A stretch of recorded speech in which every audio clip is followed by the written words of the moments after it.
Et salut tout le monde, c'est Kanramek et on se retrouve pour une nouvelle vidéo Magic. Et cette fois-ci, c'est sur une présentation de deck. Donc en l'occurrence, c'est mon deck Boros, donc un deck blanc-rouge Aggro Blast, qui est un deck qui s'inscrit dans le format moderne. Donc pour ceux qui connaissent pas, je vous invite à aller voir sur le site officiel qu'est-ce que le format moderne. Donc c'est un format qui regroupe toutes les éditions récentes.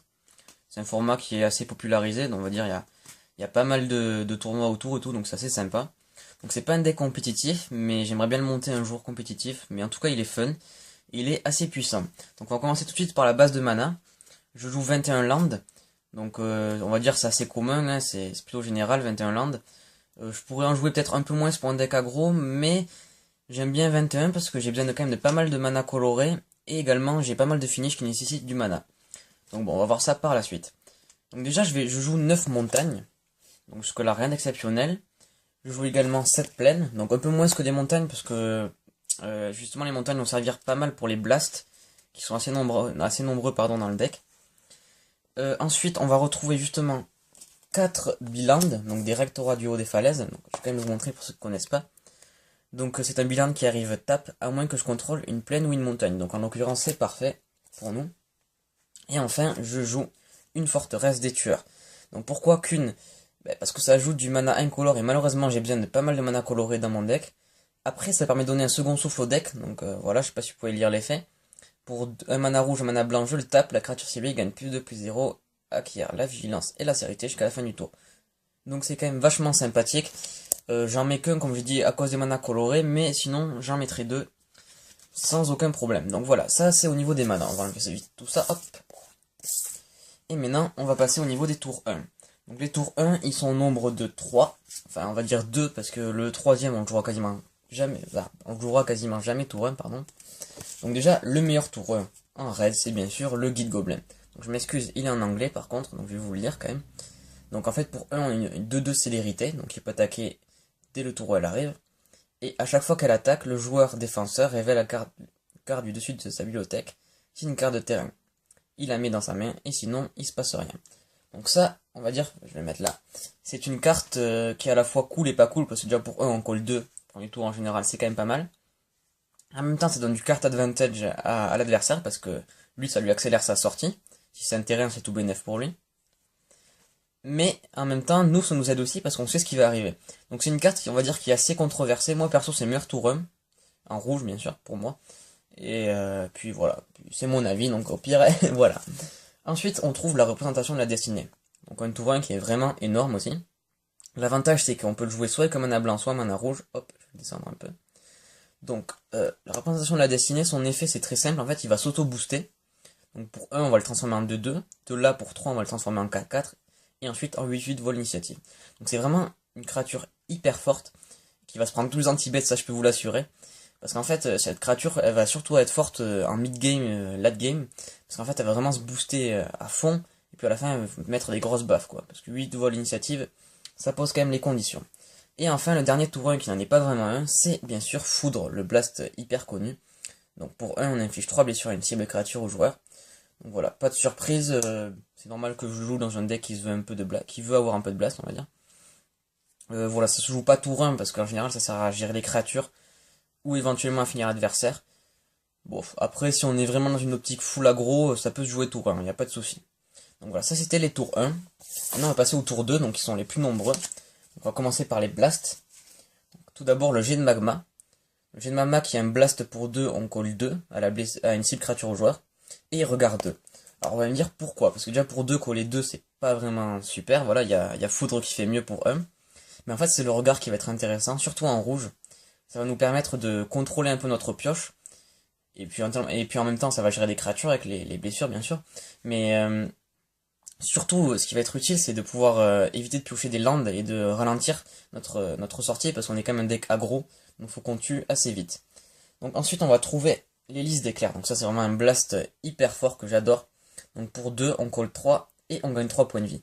Donc c'est vraiment, vraiment, vraiment très puissant. Moi, j'adore cette carte. Attendez, je vais le mettre derrière. Hop. J'adore cette carte, vraiment. Ça combine à la fois une foudre et un gain de vie, donc ça temporise, ça contrôle, bref. C'est hyper fort. Ensuite, on va trouver un blast qui n'en est pas vraiment un, c'est le charme de Boros. Donc lui, c'est plutôt un couteau suisse. Donc pour 2, on peut coller soit 4, soit on rend indestructible nos permanents, soit on donne la double initiative à la créature ciblée. Donc ça c'est vraiment le couteau suisse dans notre deck. Il va permettre de nous protéger, de finir l'adversaire éventuellement avec les blessures, ou encore mieux de coller la double initiative à une créature, donc ça peut faire vite très mal. De là, on va passer à un autre type, c'est bien sûr, il n'y en a qu'un seul dans le deck, c'est l'enchantement, donc ça va être un boost, c'est l'initiative pour la légende. Donc ça c'est pareil, c'est une carte qui a été quand même assez critiquée. Moi perso je l'adore, tout simplement parce qu'elle donne un boost qui est vraiment énorme, enfin énorme, plus 1 plus 0 pour les créatures rouges et plus 0 plus 1 pour les créatures blanches. Mais surtout, ce qui est vraiment énorme avec elle, c'est qu'elle permet de blinker. Alors c'est quoi blinker? Blinker c'est quand on va exiler nos créatures pour les renvoyer sur champ de bataille à la fin de notre tour en fait. Donc ça permet justement de se protéger. Je m'explique, par exemple si vous prenez un gros rasboard du style détruisez toutes les créatures, vous faites ça, vos créatures elles sont sauvées, ils reviennent à la fin, à la fin du tour, et ça vous permet de saucer au tour adverse. Au tour d'après, pardon, pas au tour adverse. Donc voilà, c'est une carte qui permet de protéger, qui permet de booster. Et puis il faut penser qu'avec la représentation de la destinée, par exemple, qui est à la fois blanche et rouge, elle va gagner plus 1 plus 1. Donc ça fait un boost quand même qui est pas négligeable. Et moi franchement j'apprécie beaucoup. J'avais pas enlevé les cartes, pardon. Jusque là, là on a tous les blasts et tout. Ensuite en tour 2, on va trouver une créature qui est le Marauder Keld. Donc le Marauder Keld, je vais vous le montrer, hop. Donc pour 2, on a une 3-3, donc là waouh, c'est déjà pas mal. Quand elle arrive en jeu ou quitte le jeu, elle inflige une blessure au joueur ciblé. Donc là vous dites waouh, c'est pété pour une commune.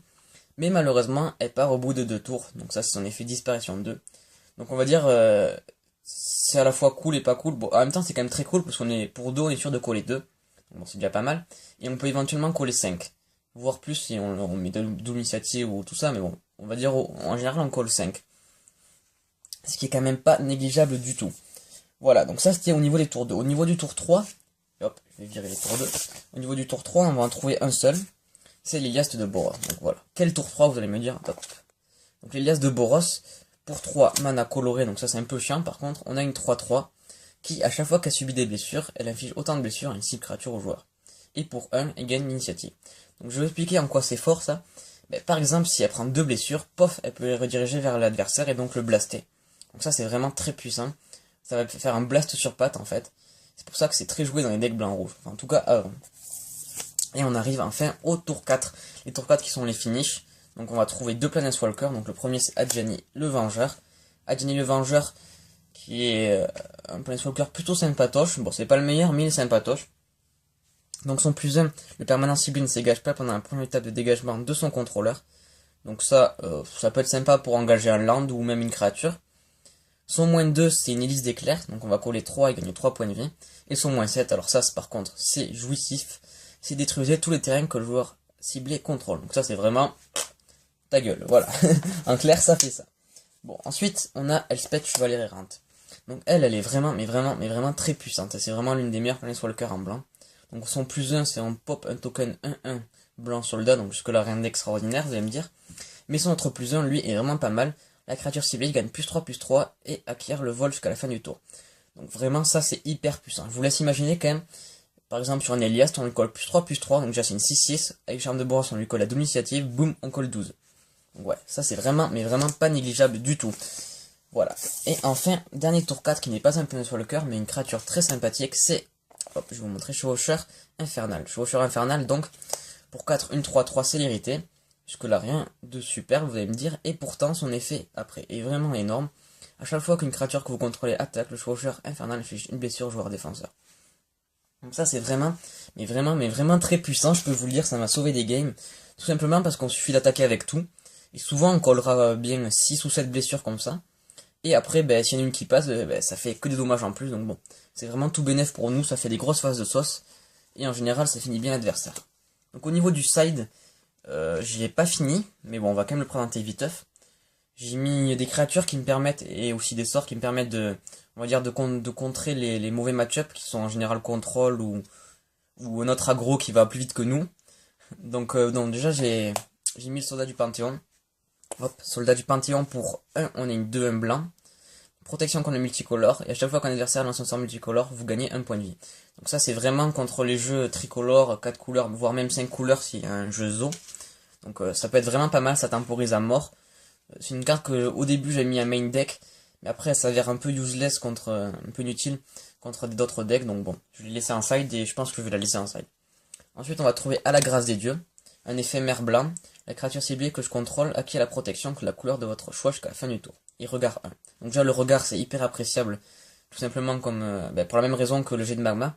Ça permet de contrôler la pioche. Et puis ensuite, la protection, ça va servir à résister aux anti-bêtes, à protéger nos créatures. Donc bref, c'est super. Ensuite, on va trouver le loyaliste de la Légion. Donc lui, pour un mana rouge, on a une 1-1 célérité. Donc jusque-là, on va me dire, c'est un peu nul. Mais il a un bon effet bataillon. À chaque fois qu'il attaque et au moins deux autres créatures attaquent, les créatures que je contrôle acquièrent l'initiative, Pythos, et jusqu'à la fin du tour, elle ne peut pas être bloquée par des jetons de créatures. Donc ça, je vous explique, en fait, c'est vachement puissant, parce que déjà, ça permet de faire passer plus de blessures, ça permet aussi de... l'initiative, c'est toujours appréciable. Et puis surtout, ça permet de pas se faire bloquer par tous les petits tokens du style jeu gobelin, jeu elfe. Donc, comme ça a l'air peut-être un peu négligeable, mais ça ne l'est pas du tout, en fait. Donc voilà, c'est quand même assez puissant, et moi, c'est une carte que j'adore. Après, elle restera uniquement en side, parce que voilà, pour 1 célérité, c'est pas fameux. Si le board il est pas rempli, ça sert à rien. Et puis c'est même pas un vrai tour 1, parce qu'on jouera en général que tour 4 ou tour 5. Voilà. Ensuite, le dernier élément du side, c'est Furie d'Aurélia. Furie d'Aurélia, je vais mettre le là, sinon on le voit pas.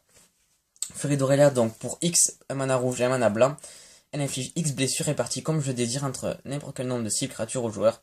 J'engage chaque créature blessée de cette manière. Les joueurs blessés de cette manière ne peuvent pas lancer de sort de non-créature ce tour-ci. Donc voilà, ça c'est hyper puissant contre les jeux contrôle, contre les jeux aggro aussi. En fait, ça permet vraiment de remonter nos match-ups qui sont mauvais. Tout simplement parce que ça permet de faire passer nos créatures en engageant les créatures adverses. Ça permet de nous protéger contre un contrôle. Bon, certes, pas tout le temps, mais ça peut aider.